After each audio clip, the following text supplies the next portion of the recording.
Hay gente tan pobre que solo tiene dinero. Y hay gente tan y tan pobre que le sobra el dinero, pero no le sobra la vergüenza, ni el compás moral, ni la ética. Y hay gente con mucha suerte, al punto de que se dice por ahí que los pobres cometen delitos, los ricos cometen errores. Con nosotros, uno que no sé si es rico, pero de seguro no es pobre porque tiene un arbolito lo más bonito y una bicicleta ahí guindando lo más chulita. Juan Mazzini Jr., el hombre del apellido con el mejor café de la patria. Este, Mazzini, ¿cómo tú estás? Saludos. Ex fiscal federal. Jay, pues saludo a ti, así es, mira, Wow, mano. Hacienda Mazzini, Fuera de para, control. Fuera, créame, para, gente, fuera de control. O sea, les digo así, bueno, o sea, decir bueno es un understatement. pues Ok, nada, saludo a ti, a todos los que están sintonizando y lo demás. al Eh, contrario, gracias a ti. Yo tengo este, unas cuantas preguntas que hacerte, pero ha salido a relucir en el New York Times una historia escandalosa de los perdones presidenciales, de los nombramientos a personas a diferentes puestos, incluyendo a embajador del Perú, a alguien que es de aquí, pero realmente no es de aquí, es cubano, donante grande del Partido Republicano, de grupos MAGA, particularmente de Marco Rubio, de Rick Scott, y lo ha nombrado embajador del Perú. De eso, pues, otro momento hablaremos. Lo que sí quería hablar contigo, y quiero hablar contigo, es sobre el proceso de justicia y lo que ha pasado en el caso de Wanda Vázquez y Herrera Bellutini, porque es obvio el nivel de escándalo que es escuchar o leer que además de los 2.5 o 3 millones que se alega que cobró Christopher Kais, ahora también se habla de 2,5 millones que también le habían donado Herrera Bellutini y demás, la hija de Herrera Bellutini, a Mr. Donald Trump a través de tantos mecanismos que hay para donar dinero a los políticos. Y quería preguntarte si a ti, cuando eras fiscal federal, alguna vez te dijeron desde arriba, no, no, no, ese caso no va, o ese caso archívalo, o redúcele los cargos. Eh, ¿Cómo funciona eso como fiscal, como tienes una evidencia frente a ti y tienes que bregar porque pues that's the policy? pues mira, Jay, te tengo que decir, por lo menos cuando yo era fiscal, eh, era una cosa que un poco distinto a lo que se escucha en este caso, en el sentido de lo siguiente. Yo sí tuve casos en que mis supervisores me decían, mira, la política ha cambiado, hemos decidido que vamos a mirar otra línea, pero de ese sentido lo que sí te puedo decir es que era usualmente en la etapa investigativa antes de la acusación. Rara vez uno tenía ya una acusación y máxime en el proceso en donde estaba el caso de Rossini, Herrera Bellutini y Wanda Vázquez, tan adelantado, donde entonces cambiaban tan drásticamente los cargos. Quizá uno tomaba una decisión de radicar algún cargo distinto porque había cierta evidencia que surgía o ciertos problemas, por ejemplo, con testigos o otras cosas que uno decidía cambiar unos parámetros. Pero definitivamente, de la manera en que esto ha tomado, pues es una cosa que no, que es un poco distinto y un poco atípico. Lo que sí te puedo decir es lo siguiente. Pero la pregunta es, ¿el fiscal tiene discreción si desde el Departamento de Justicia de los Estados Unidos le dicen ha cambiado la política pública y te dicen tienes que archivar el caso porque la política pública es otra o hemos decidido que ahora los cargos nos vamos a enfocar en esto otro? ¿Alguna vez, o sea, el fiscal tiene alguna discreción o realmente pues si el del Departamento de Justicia de Estados Unidos, los jefes allá dicen se acabó el caso, se acabó el caso? Sí, o sea, en ese sentido hay poca discreción. O sea, el fiscal federal auxiliar, una vez que le dan esa determinación, y eso lo vimos, por ejemplo, con el caso del alcalde de Nueva York, donde varias personas no querían desestimar y básicamente se les relevó de los cargos y entonces se nombró a alguien que sí lo hiciera. Así que en ese sentido, el fiscal que está llevando el caso como tal, recordemos que a nivel de fiscalía hay varias cosas que hay que entender para los que nos están sintonizando. Primero que nada, están las fiscalías federales de cada distrito. Esas, como tú sabes, pues aquí pues es la fiscalía que dirige Steve Muldrow. También está el Departamento de Justicia en Washington. No necesariamente el Departamento de Justicia de Washington las divisiones de allá le pueden ordenar cosas al fiscal de acá. Cada una es una entidad independiente. En este caso, lo que sucede es que ese caso se está llevando tanto por la fiscalía local como por la fiscalía de allá. Y entonces ahí sí que entra, pero el fiscal aquí de distrito, o sea, Steve Muldrow, le reporta al subsecretario de justicia, no le reporta a alguien debajo de eso, o sea, ese bajo la jerarquía. Administrativamente está la oficina ejecutiva. Así que la directriz se hizo, allá se tomó unas reuniones, específicamente en el caso de Wanda Vázquez, y se tomó unas decisiones. Lo que el New York Times está reportando es, y estaba haciendo un reportaje que incluye varias distintas personas, incluye un caso de antitrust, de monopolio también, incluye varios casos en donde donde estas personas han hecho unas donaciones a distintas organizaciones afiliadas a Trump, MAGA Inc. y todo lo demás, o han comprado criptomonedas de Donald Trump y lo demás, han contratado abogados que son de parte de, que han defendido a Donald Trump en otras ocasiones, como fue Christopher Kais, y entonces, de cierta manera, pues se han tomado unas consideraciones en el caso.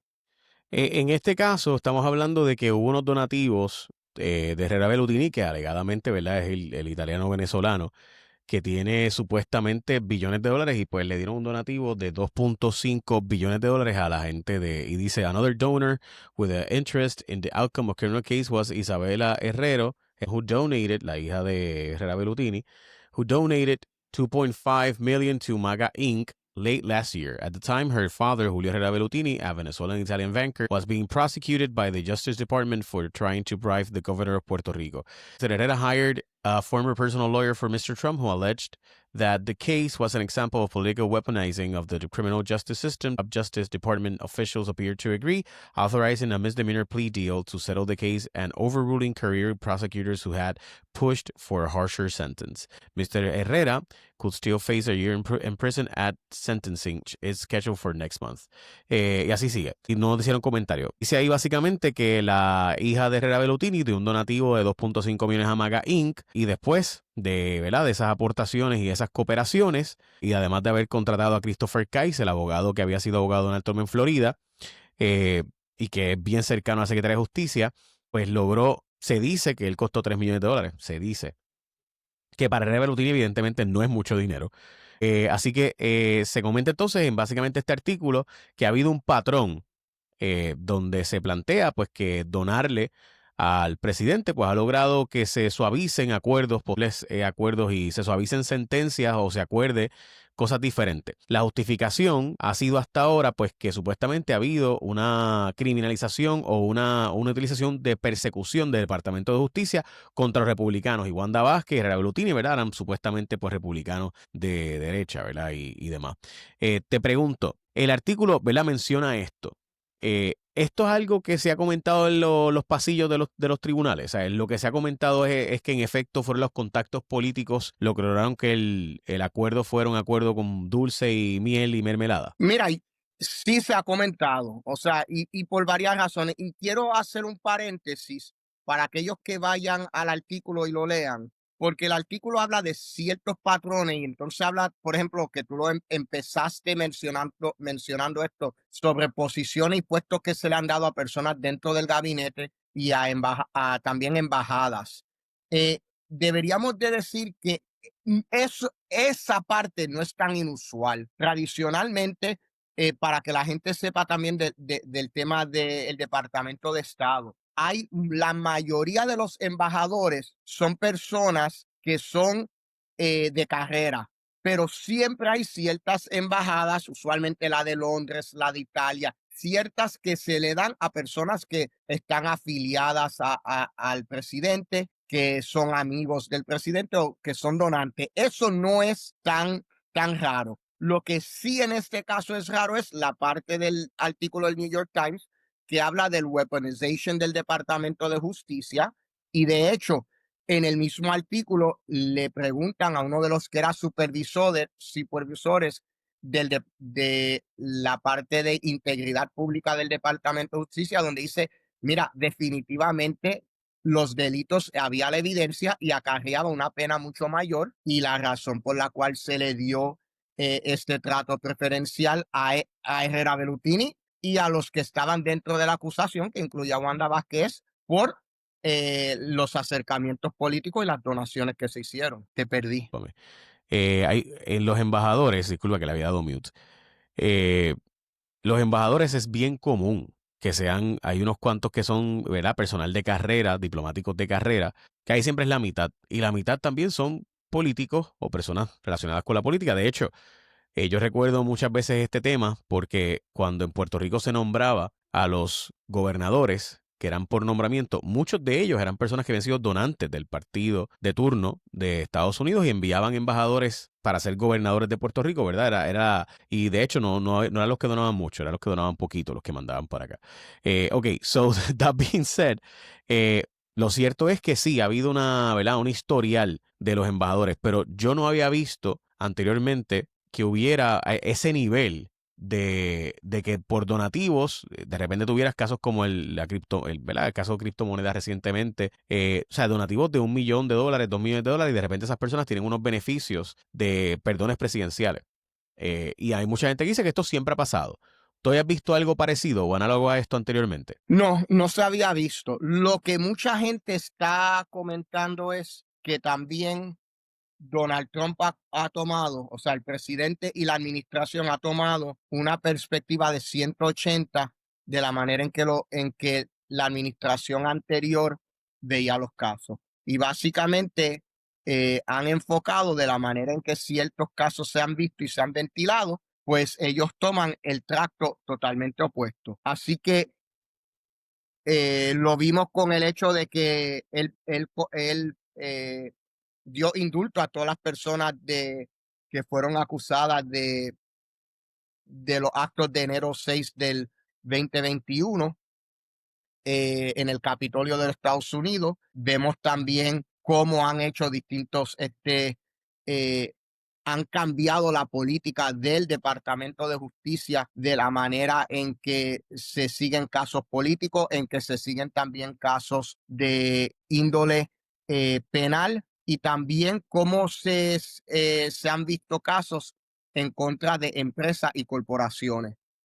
Han cambiado un poco cuáles son las prioridades del Departamento de Justicia en ese sentido. El nivel, perdóname, el nivel de discreción que tiene el juez después de que se llegue a un acuerdo, ¿cuál es? O sea, un juez federal puede decir, pues mira, aunque el acuerdo de la fiscalía es tal, yo creo que usted debe hacer tal cosa. Bueno, en ese sentido hay dos cosas y este no es esa situación. Lo que pasa es que ya un juez no tiene que aceptar el acuerdo de las partes. Ahora se lo tiene que notificar. El juez puede decir, yo encuentro que este acuerdo no es no debería de ser considerado, no encuentro que es razonable y lo puedes rechazar. Hay una cosa que se llama bajo la regla 11C1C, que es uno donde obliga y vincula al juez. Los jueces no le gustan entrar en esos acuerdos, usualmente se reservan y si no va a seguir y obligarse a ello,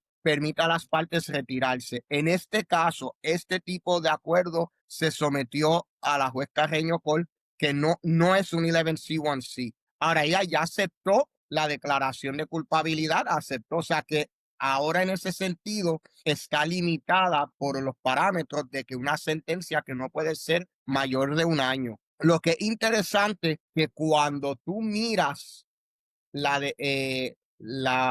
declaración de culpabilidad y el acuerdo de culpabilidad de en este caso, lo que tú ves es que usualmente las partes hacen en este distrito, en el distrito de Puerto Rico, tradicionalmente ambas partes llegan y le dicen a la juez, nosotros recomendamos tal sentencia o dentro de tal parámetro. En este caso, el acuerdo dice, la defensa puede solicitar la sentencia que entienda y la fiscalía tiene discreción de solicitar la que ellos entiendan. En este caso ya sabemos que la fiscalía está solicitando 1 año de cárcel, que cae dentro de las guías de sentencia. De hecho, las guías de sentencia de Wanda Vázquez son entre 6 y 12 meses. Mm. Así que técnicamente ese es donde caen las guías de sentencia. Obviamente ellos la defensa va a argumentar que debería de ser que no se le debe dar cárcel, que cae bajo la zona A y que bajo las guías de sentencia no se favorece encarcelamiento cuando cae dentro de las guías de sentencia y zona A.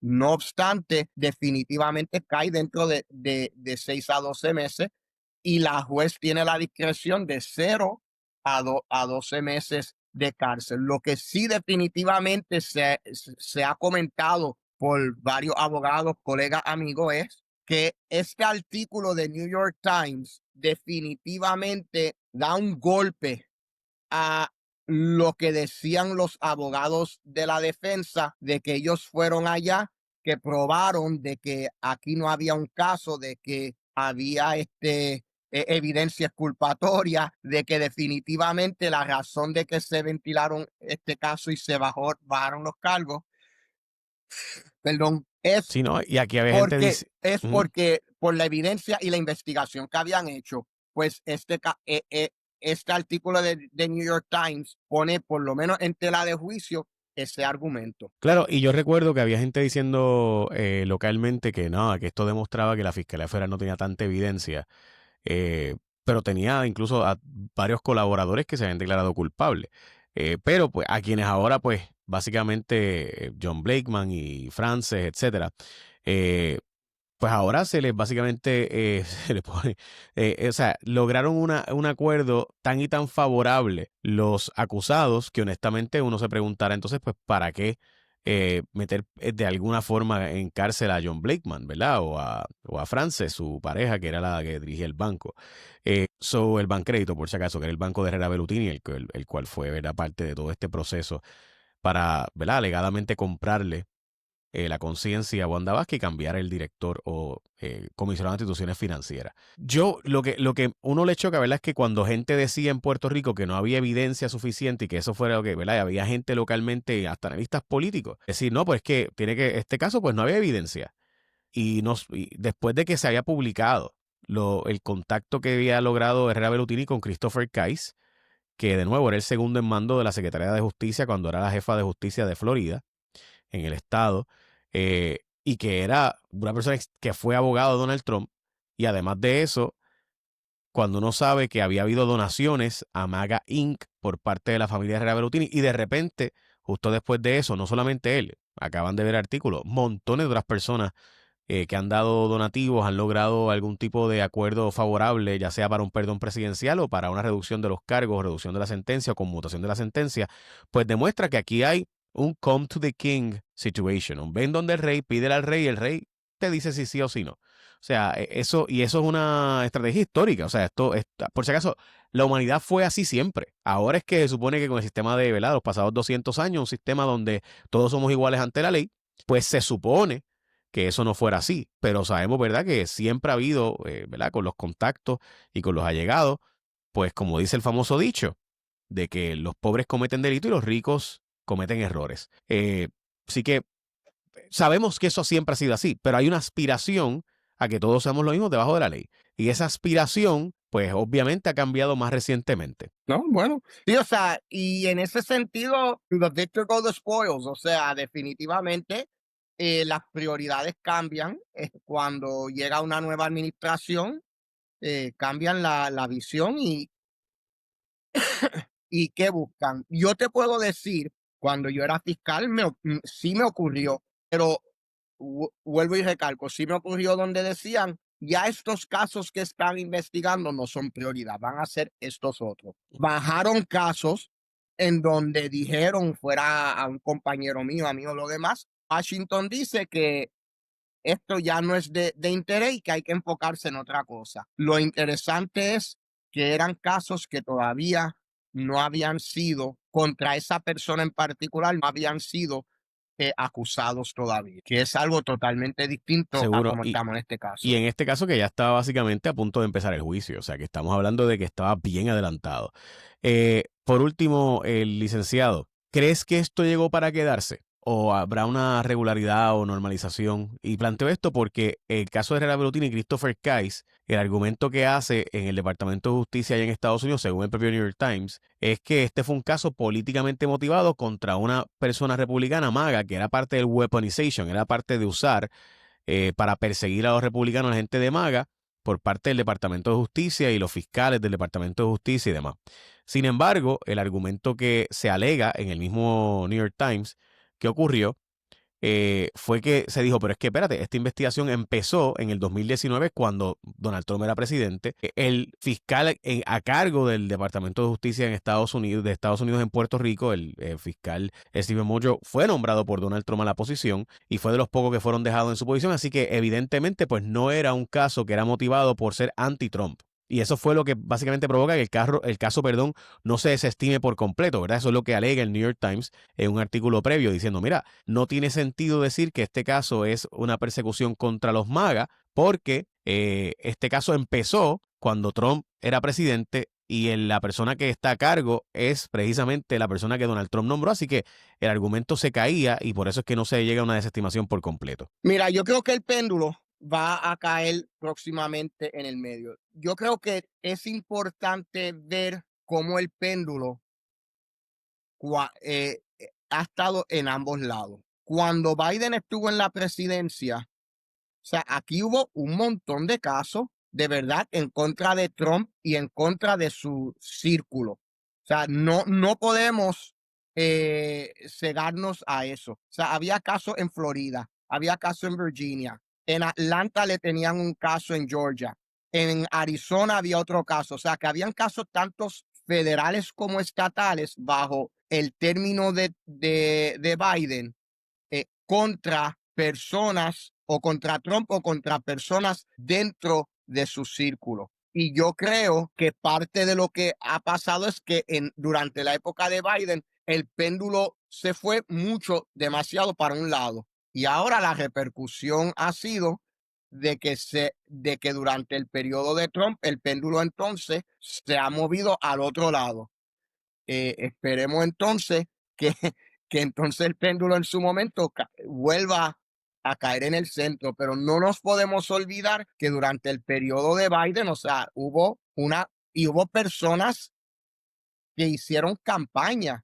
La secretaria de Justicia, la que corrió para secretaria de Justicia en Nueva York, corrió, y Alvin Brand, el que corrió como District Attorney para Nueva York, corrieron en una plataforma de que iban a traer cargos en contra de Trump y contra las personas de Trump. O sea que también entonces tenemos que ver que ese weaponization de que han hablado ha ocurrido de ambos lados. Y entonces yo creo que eventualmente el péndulo va a caer, va a volver a su centro. Para los que no, ¿verdad? No saben de lo que estamos hablando en parte, es que estos son secretarios de justicia y fiscales que son electos por el Exacto. pueblo, que aquí nosotros no tenemos esa figura, pero en muchos estados los jefes de fiscalía son electos y los Los jefes jefes de de fiscalía estatales. estatal, correcto, son electos. Y nosotros no tenemos ese sistema, pero en los estados sí funciona así. En los estados funciona donde tú eliges al comisionado de la policía, al sheriff, al contralor, ¿verdad? Y también se elige al jefe de la fiscalía de ese estado. Y en efecto, pues, Leticia James, Alvin Bragg y otras personas, pues, parte de su campaña fue, yo voy a acusar a Trump. Mucha gente podrá plantear, no, pero es que lo que pasa es que Trump también hizo cosas como, por ejemplo, la llamada ¿verdad? Al jefe de Estado de Georgia, diciéndole de Atlanta, ¿verdad? Y en Atlanta diciéndole, mira, consígueme estos votos. Así que, ¿verdad? Y los documentos, la forma en que manejó los documentos en Florida, donde supuestamente le decía a la gente, ven para acá para que veas todos los documentos clasificados que yo tengo aquí y todo, ¿verdad? Y esas cosas.